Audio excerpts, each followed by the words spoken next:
പെണ്ണുങ്ങൾക്ക് ഉസർ കൂടിയ കാലമാണ്. ഇപ്പോൾ മമ്മൂദേജി നമ്മളെ പെണ്ണുങ്ങളോട് ഒരു കട്ടൻ ചായ അട്ടിക്കാന്ന് പറഞ്ഞാൽ കട്ടൻ ചായ തരും. അല്ല എനിക്കിപ്പോൾ കഞ്ഞിയാണ് വേണ്ടത്, കഞ്ഞി ഉണ്ടാക്കി തരും. ഇനി പെണ്ണിട്ടുള്ളവർക്ക് ഒന്നും നിങ്ങൾ പ്രതീക്ഷിക്കണ്ട. ഇങ്ങോട്ട് കട്ടൻ ചായ ആണെങ്കിൽ പറയും, എന്നാൽ കടി നിങ്ങൾ ഉണ്ടാക്കിക്കോളി, ചായ ഞാൻ ഉണ്ടാക്കിക്കോളാം. കടി നിങ്ങളാണെങ്കിൽ ചായ ഞാൻ. ഈക്വലാണല്ലോ, ഈക്വാലിറ്റിയാണ്. മനസ്സിലായോ? എത്ര പെൺകുട്ടികൾക്ക് ഇന്ന് പുതിയാപ്പിളാരെ വേണ്ട. അവര് പറയണെന്താ, ഞങ്ങൾ പഠിക്കട്ടെ എന്ന് പറയും. ആദ്യം കുറച്ചാണ്ട് കഴിഞ്ഞാൽ പറയും പിന്നെ ഞങ്ങൾക്ക് ജോലിക്ക് പോകണം. എന്നിട്ട് ജോലിക്ക് പോയി കായൊക്കെ ഉണ്ടാക്കിയിട്ട് അയിക്ക് പറ്റിയൊരു മാണങ്ങമാണ്, അല്ലെങ്കിൽ വേണ്ട. മനസ്സിലായോ?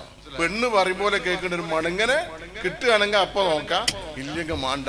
ഇന്ന് പുതിയ ആൺകുട്ടികൾ ഇഷ്ടം പോലെ പെണ്ണെട്ടം ഇവിടെ ബാക്കിയുണ്ട്, പെൺകുട്ടികളെ കാണാനില്ല. തൊടിക്ക് പേര് പോയത് നമ്മളെ നാട് മാറിപ്പോയി. പെണ്ണ് അടുക്കളയിൽ ഒതുങ്ങാതിരുന്നാൽ, പെണ്ണ് പഠിച്ചാൽ, പെണ്ണ് ജോലിക്ക് പോയാൽ ഇവരെ കച്ചവടം പൂട്ടും. അൽഫാത്തിയ എന്ന് പറഞ്ഞാൽ കഴുത്തിലുള്ളതും കാതിലുള്ളതും ഊരിക്കൊടുത്ത് പറ്റിക്കപ്പെടാനായി ഇനിയൊരു തലമുറ ഉണ്ടാവില്ലേ എന്ന പേടി. അല്ലെങ്കിൽ മുമ്പ് പറഞ്ഞ പോലെ കട്ടൻ ചായക്ക് പകരം കമ്മിറ്റിക്കാർ 2 പെഗ് വെച്ച് കൊടുക്കുന്നുണ്ടാവും സ്റ്റേജിൽ കയറുന്നതിന് മുമ്പ്. ഇത് മതത്തിൻ്റെ പേരിൽ വിളിച്ചു പറയുമ്പോൾ മാത്രമേ നമുക്ക് വിരോധമുള്ളൂ. ഇത്തരം വിഡ്ഢികളാണ് മതപണ്ഡിതന്മാർ എന്ന് തെറ്റിദ്ധരിക്കുന്ന ഒരു സമൂഹം ഉണ്ടല്ലോ എന്ന് ഓർക്കുമ്പോഴാണ് മുസ്ലിമായി ജനിച്ചതിൽ ലജ്ജിക്കുന്നത്. സുരേഷ് ഏട്ടൻ ഉന്നത കുല ജാതി പറഞ്ഞപ്പോൾ ഇവരൊക്കെ കൈതകളാവുമ്പോൾ BJP ഏറ്റെടുക്കുന്നതാണോ, BJP ഏറ്റെടുത്തതിന് ശേഷം കൈതകളാവുന്നതാണോ എന്ന ഒരു ചോദ്യം പ്രസക്തമായിരുന്നു. അതുപോലെ ഇവനൊക്കെ എന്ത്, എവിടെ, എങ്ങനെ പറയണം എന്ന് അറിയാത്തപ്പോൾ വേദി കൊടുക്കുന്നതാണോ, അതോ വേദി കിട്ടിയതിന് ശേഷം ഹാലിളകുന്നതാണോ?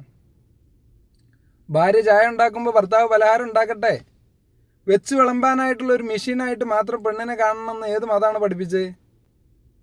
വേണമെങ്കിൽ അവൾക്ക് ഭക്ഷണം പാകം ചെയ്യാനും വീട്ടുജോലിക്കും ഒരു പരിചാരകയെ വെച്ച് കൊടുക്കാൻ മതം പഠിപ്പിക്കുന്നുണ്ട്. കിതാബൊക്കെ തുറന്ന് പഠിക്കി. മുമ്പിൽ 4 ആളെ കിട്ടുമ്പോൾ കൈതകളെപ്പോലെ എന്തെങ്കിലും അലറി വിളിച്ച് മതത്തെ പറയിപ്പിക്കാതെ. പെണ്ണ് ജോലിക്ക് പോകാൻ പാടില്ല, ഗൈനക്കോളജിസ്റ്റ് പെണ്ണാവണം. ലോജിക്ക് വേണ്ടേ? മുമ്പ് നിങ്ങൾ വിളമ്പിയതൊക്കെ കേൾക്കാനുണ്ടായ വിവേകക്കുറവുള്ളവരെ മാത്രം അഡ്രസ്സ് ചെയ്ത് എന്തെങ്കിലും വിളിച്ചു പോവല്ല. ബുദ്ധിയും വിവേകമുള്ള ഒരു തലമുറ ഇതൊക്കെ കേൾക്കുമ്പോൾ കല്ലെടുത്തെറിയും. മതം പറഞ്ഞോ, മത നിയമങ്ങൾ പറഞ്ഞോ? ഏതെങ്കിലും പളക്കിത്താബിൻ്റെ അടിസ്ഥാനത്തിലല്ല, വ്യക്തമായ രേഖയുമായി വാ. പെണ്ണ് ജോലിക്ക് പോകാൻ പാടില്ലെങ്കിൽ, പെണ്ണ് പഠിക്കാൻ പാടില്ലെങ്കിൽ അത് മത നിയമമാണെങ്കിൽ ഞങ്ങൾ അംഗീകരിക്കാം.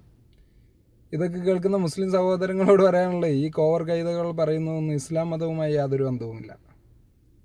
ഇത് ഇവരുടെ നിയമമാണ്, ഇവർക്ക് വേണ്ടി ഇവരുണ്ടാക്കുന്നത്.